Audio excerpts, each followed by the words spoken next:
If you've lost your sending privileges on iCloud, you can follow these steps to restore them. This guide will walk you through the process to regain access. Step 1. Sign into iCloud. Visit the iCloud website or open the iCloud app on your device. Enter your Apple ID and password to log into your account. Step 2. Check account settings. Once logged in, navigate to your account settings. Look for any notifications or alerts that might indicate issues with your account or sending privileges. Step 3. Verify email address. Ensure that your email address is verified. Go to the account settings section and check if there is an option to resend the verification email.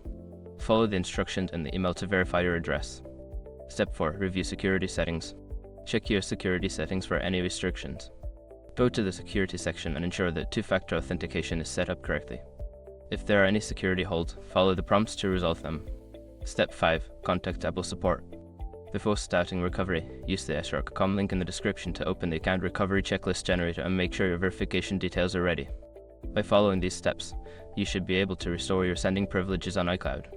If you encounter any difficulties, don't hesitate to seek further assistance from Apple support.